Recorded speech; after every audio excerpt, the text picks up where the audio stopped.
अस्सलाम वालेकुम, my name is Rabia Rubani. Welcome to Pharma Whisper. आज जो हमारा टॉपिक है हमारे पास कार्बोहाइड्रेट्स को हम डिस्कस करेंगे। ये जो है ना कार्बोहाइड्रेट्स, इसमें हम तीन मेजर चीज़ें कवर करेंगे। मैं अभी आपको बता देती हूँ, लेकिन उसके लेक्चर्स डिफरेंट होंगे। लाइक फर्स्टली हम क्या कवर करेंगे, हम कार्बोहाइड्रेट्स क्या हैं, उसकी इम्पोर्टेंस क्या है, क्लासिफिकेशन, देन उनके रिएक्शंस, और हमारे पास लास्ट पे आता है आइसोमेरिज्म। पहले लेक्चर में हम क्लासिफिकेशन, सेकेंड लेक्चर में हम उसके रिएक्शंस, और थर्ड रिएक्शन में हम आइसोमेरिज्म ऑफ कार्बोहाइड्रेट्स कवर करेंगे। आज का जो लेक्चर है वो हमारे पास फर्स्ट लेक्चर है। इसमें हम इंट्रो पढ़ेंगे, हम फार्मास्यूटिकल एप्लीकेशंस पढ़ेंगे, देन हम उसकी क्लासिफिकेशन डिटेल्ड पढ़ेंगे। और आपको ये जो नोट्स है ना, लाइक जो मैं पढ़ाऊँगी, इसके अलावा कुछ भी एडिशन करने की ज़रूरत नहीं है। This is enough for 10 marks, 20 marks, 5 marks, 15 marks. ठीक है, तो आपने इसी को ही एज इट इज़ लिख देना है। हाँ, अगर आपको 20 मार्क्स का आता है उसके लिए ये सारा तो इनफ है। ठीक है, क्लासिफिकेशन आपकी कंप्लीट हो जाएगी। बट अगर एक सेपरेट आ जाती है, like right note on polysaccharides, तो जो मटेरियल होता है ना, वो एक कंसेप्चुअल मटेरियल आपको मिल जाता है। आपने ये नहीं करना कि किसी और बुक से कुछ चीज़ें ऐड कर दी, नो। आपने उसी जो मटेरियल को ना, जो मैं इधर होगा, ठीक है, उसको ही आपने थोड़ा एक्सटेंड करके लिख देना है, ताकि आपके क्या हो, 20 मार्क्स का एक क्वेश्चन लगे कि आपने 20 मार्क्स का लिखा है। ठीक है, इस तरह होता है एक क्वेश्चन को अटैम्प्ट करने का तरीका। तो हम स्टार्ट करते हैं carbohydrates. What are carbohydrates? Carbohydrates are polyhydroxy aldehydes और ketones which on hydrolysis produces polyhydroxy aldehyde या कीटोन सब यूनिट्स। मीन के हमारे पास एल्डिहाइड और कीटोन होते हैं, और ये हमारे पास पॉलीहाइड्रोक्सी मीन के इसमें मैनी हाइड्रोक्सिल ग्रुप्स होते हैं। तो जो कि हमारे पास जब हाइड्रोलिसिस होती है तो क्या प्रोड्यूस करते हैं, हमारे पास अपने ही सब यूनिट्स प्रोड्यूस करते हैं। जनरल फॉर्मूला CnH2O होल की n जो होता है हमारे पास नंबर ऑफ कार्बन एटम्स हैं, जितने भी होंगे 1 2 3 एंड सो ऑन। अच्छा, कार्बोहाइड्रेट्स ये हमारे पास 1% ऑफ ह्यूमन बॉडी बनाते हैं। लाइक हमारे पास बॉडी का ह्यूमन वेट जो है ना, वो हमारे पास जो होता है 1% बनाते हैं। ये सबसे ज़्यादा अबंडेंट बायोमोलिक्यूल कौन सा है? कार्बोहाइड्रेट। ये MCQs भी आ जाता है, ये आपने याद रखना है। अच्छा, देन हम कहते हैं हमारे पास इसकी इंपॉर्टेंस जो है, यह मैं आपको रीड करा देती हूँ। आपने एज इट इज़ लिख देनी है, इतनी इनफ होती है। आपको कोई 8 से 9 पॉइंट्स या आपको 7 पॉइंट्स भी याद रह जाए तो इनफ है।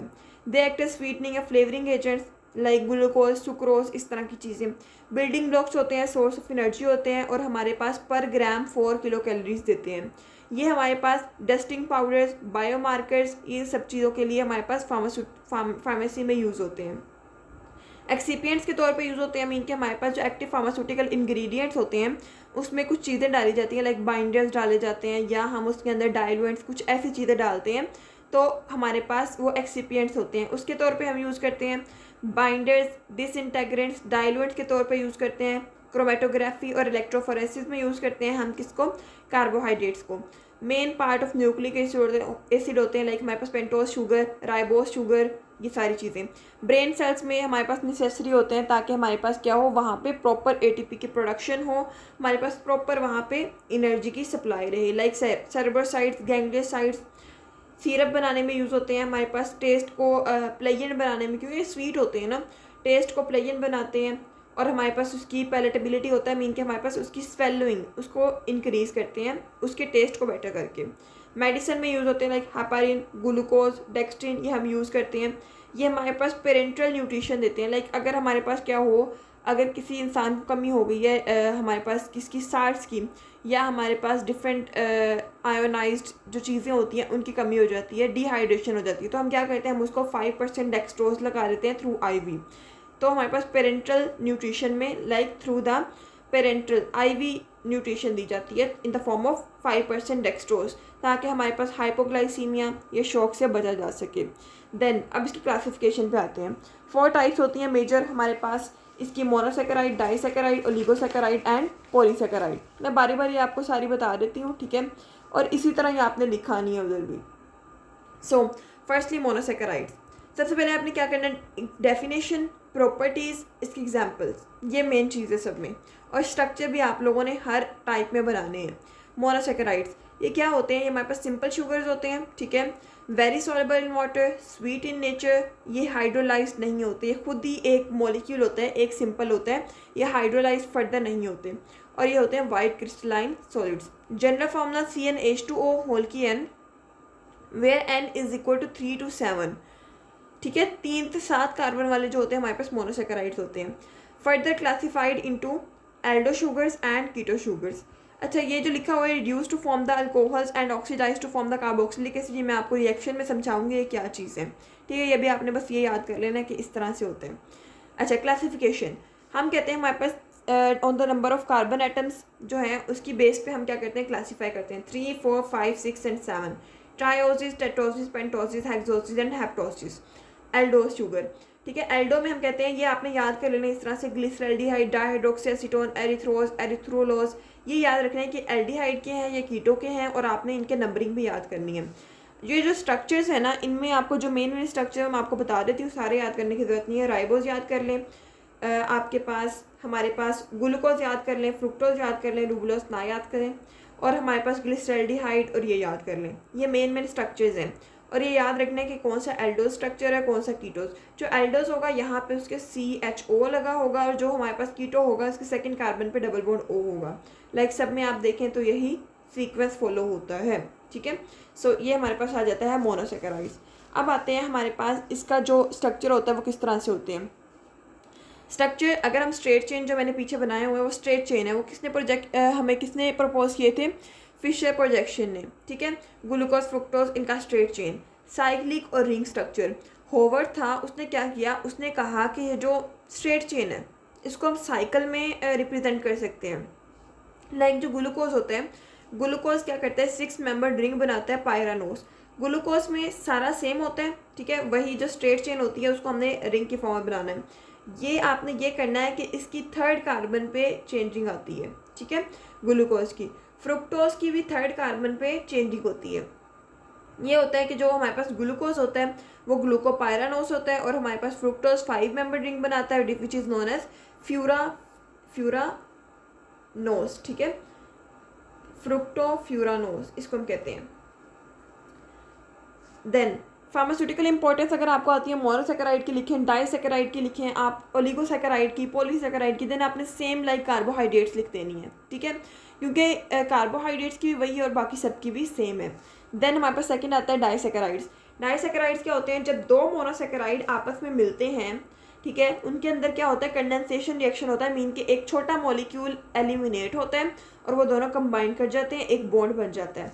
लाइक अगर मैं आपको एग्जांपल देती हूँ, ये देखना आपने, this is the glucose molecule, fructose, ये इनका स्ट्रक्चर ड्रॉ किया, ठीक है, ये यहाँ पे स्ट्रक्चर ड्रॉ हुए, तो क्या होगा, यहाँ से ये जो हमारे पास OH है और इसका OH, इनमें से वाटर निकल जाएगा, ठीक है, ये OH इस तरह से और ये वाला OH, इसमें से H2O निकल जाएगा और इस तरह एक बॉन्ड आ जाएगा, this is called the glycosidic linkage. तो ये इसी तरह से होगा, ठीक है। हम कहते हैं ग्लूकोज प्लस ग्लूकोज माल्टोज बनता है, इसके अंदर ग्लाइकोसिडिक बॉन्ड होता है, 2 मोनोसेकेराइड्स हैं, glucose plus fructose sucrose, glucose plus lactose and it is lactose. ये इस तरह आपने स्ट्रक्चर भी ड्रॉ करना है सुक्रोज का, ठीक है। देन अब हम आते हैं हमारे पास किस पे, इसकी प्रॉपर्टीज़ पे। हमारे पास डाइसेकेराइड की प्रॉपर्टीज़ क्या होती हैं, ये लेस स्वीट इन टेस्ट होते हैं, स्पेरिंगली सोलेबल होते हैं, मीन के पार्शली सोलेबल होते हैं, hydrolysis undergo hydrolysis to form the monosaccharides, crystalline solid होते हैं, रिड्यूसिंग भी हो सकते हैं, नॉन रिड्यूसिंग भी हो सकते हैं। रिड्यूसिंग में माल्टोज, लैक्टोज और नॉन रिड्यूसिंग में सुक्रोज, ये आपको MCQs में आ सकते हैं। देन ओलिगोसेकेराइड्स, ओलिगोसेकेराइड की जो प्रॉपर्टीज होती हैं वो सेम लाइक हमारे पास किसकी होती हैं, डाइसेकेराइड्स। बेसिकली ओलिगोसेकेराइड्स हम कहते हैं ये हमारे पास 2 to 10 होते हैं, बट जब हम क्लासीफाई करते हैं तो इसमें एक एडिशनल चीज़ डालने के लिए, लाइक डाइसेकेराइड को क्लासीफाई करने के लिए हम कहते हैं कि हमारे पास डाइसेकेराइड अलग है, ओलिगोसेकेराइड अलग है। तो आपने ओलिगोसेकेराइड की प्रॉपर्टीज़ में भी यही लिख देनी है, ये वाली सारी प्रॉपर्टीज़। इसमें 3 to 10 मोनोसेकेराइड यूनिट्स होते हैं जो कि ग्लाइकोसिडिक बॉन्ड से लगे होते हैं, अटैच होते हैं। इसमें अब हम लिख देते हैं लाइक ग्लूकोज, ग्लूकोज, फ्रुक्टोज, ये 3 मोनोसेकेराइड यूनिट्स अटैच हुए हैं और यहाँ पे क्या बना है, रेफिनोज। ये आपकी एग्जाम्पल इंपॉर्टेंट है कि 3 जो चीज़ें होती हैं, रेफिनोज, ये हमारे पास क्या है, दिस इज ओलिगोसेकेराइड। इसमें कितने मैक्रोमोलिक्यूल्स होते हैं, जो हमारे पास इसमें मॉलिक्यूल्स होते हैं वो हमारे पास मोनोसेकेराइड के मॉलिक्यूल्स 3 होते हैं। कौन कौन से, ग्लूकोज, ग्लूकोज और फ्रुक्टोज। ये भी वही रिएक्शन हो जाएगा, कंडेंसेशन रिएक्शन होता है, यहाँ पे एलिमिनेशन होती है। देन हम कहते हैं इसकी पॉलीसेकेराइड्स। पॉलीसेकेराइड्स क्या होते हैं, they are the complex carbohydrates containing more than 10 monosaccharide units. अब 10 से ऊपर जो होंगे, 10 मोनोसेकेराइड से ऊपर जो बने होंगे उनको हम कहते हैं पॉलीसेकेराइड्स। टेस्टलेस होते हैं, इनसॉल्युबल होते हैं, नॉन रिड्यूसिंग होते हैं, अमोर्फस सॉलिड्स होते हैं, मीन के क्रिस्टलाइन नहीं होते, और ये हाइड्रोलिसिस होते हैं, undergo hydrolysis to form the glucose molecules. Then हम कहते हैं ये हमारे पास इसकी एग्जांपल्स में क्या क्या आता है, starch, glycogen, cellulose, chitin, agar, pectin, dextrin, ये सारी चीज़ें आ जाएंगी। मेनली इसकी 3 टाइप्स होती हैं, स्टार्च, ग्लाइकोजन और सेलुलोज। अब ये आपने डिफरेंस के तौर पे याद करना, आपको इजीली याद हो जाएगा। अब ऑर्गेनिज्म, किस किस ऑर्गेनिज्म में पाई जाती है, स्टार्च प्लांट्स, एल्गी और प्रोटीज में पाई जाती हैं, ग्लाइकोजन एनिमल्स और फंजाई में पाई जाती है, सेलुलोज जो होती है प्लांट्स में और ग्रीन एल्गी में पाई जाती है, एनिमल्स में जस्ट ग्लाइकोजन होती है। देन लोकेशन, स्टार्च जो होता है ये हमारे पास सीड्स में होता है, ग्रेन्स में होता है, फ्रूट्स में होता है, लाइक पोटैटो वगैरह इन चीज़ों में पाया जाता है। ग्लाइकोजन ये हमारे पास लिवर में होता है, एनिमल्स के और मसल्स में होता है, और सेलुलोज प्लांट सेल वॉल में होते हैं। अब नेम से शो हो रहा है, लाइक सीड्स में होगा, ग्रेन में होगा, फ्रूट्स में होगा, हम खाएंगे हमें एनर्जी मिलेगी। ये स्टोर्ड फॉर्म ऑफ एनर्जी है, ये हमारे पास क्या करता है, सेल वॉल में है, तो हमारे पास क्या करेगा, स्ट्रेंथ देगा, रिजिडिटी देगा। सॉलेबिलिटी, स्टार्च की 2 टाइप्स है फर्दर, अमाइलोज एंड अमाइलोपेक्टिन। अब ये डिफरेंट सॉलेबिलिटी है इनकी। अमाइलोज जो होता है soluble in hot water, amylopectin insoluble होता है दोनों में, हॉट या कोल्ड में भी। ये ग्लाइकोजन इनसॉलेबल इन वाटर और हमारे पास सेलुलोज भी insoluble. Result of hydrolysis, glucose molecules produce होते हैं अल्फा ग्लूकोज, ग्लाइकोजन में भी अल्फा ग्लूकोज और इसमें क्या होते हैं, बीटा ग्लूकोज। ठीक है। ब्रांचिंग, अमाइलोज जो होता है वो अनब्रांच होता है, लाइक उसमें फर्दर ब्रांचिंग नहीं होती है। अमाइलोपेक्टिन में हमारे पास कम्प्लेक्स ब्रांचिंग होती है। ग्लाइकोजन में हमारे पास क्या होता है, ये ब्रांच होते हैं, और हमारे पास सेलुलोज होते हैं अनब्रांच होते हैं। ग्लाइकोसिडिक लिंकेज, अमाइलोज 1,4 लिंकेज होती है, अमाइलोपेक्टिन की 1,6 होती है। ग्लाइकोजन में दोनों होती हैं, और हमारे पास सेलुलोज में हमारे पास क्या होती है, बीटा 1,4 लिंकेज। आयोडीन टेस्ट, जब हमारे पास आयोडीन टेस्ट किया जाता है स्टार्च का, it gives the blue colour with iodine, glycogen gives red colour and cellulose gives no colour. अब फर्दर हमारे पास स्टार्च की जो टाइप्स हैं, अमाइलोज और अमाइलोपेक्टिन, इसमें भी डिफरेंस पूछा जा सकता है, तो आपने ये भी याद करना है। जो अमाइलोज होता है it is unbranched, amylopectin branched. Alpha 1,4 glycosidic linkage होती है, इसमें अल्फा 1,6 ग्लाइकोसिडिक लिंकेज होती है। Soluble in hot water, insoluble in cold water, ये दोनों में इनसॉलेबल होते हैं। अमाइलोज जो होता है ये ब्लू कलर देता है, deep blue colour with iodine, जबकि हमारे पास अमाइलोपेक्टिन जो होता है हमारे पास रेडिश ब्राउन कलर देता है विद आयोडीन। अब इसमें हम पढ़ते हैं कि हमारे पास इनका स्ट्रक्चर किस तरह से होता है, अमाइलोज का और अमाइलोपेक्टिन का।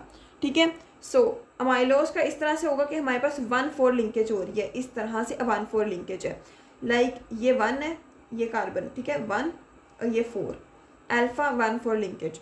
अमाइलोपेक्टिन में क्या होती है, हमारे पास 1,6 लिंकेज होती है, ये 1 है और ये 6 है, this is alpha 1,6 linkage, this is the linkage. इस तरह आपने स्ट्रक्चर भी ड्रा कर लेने हैं, और जो रिएक्शन है ये हम नेक्स्ट लेक्चर में पढ़ेंगे इंशाल्लाह।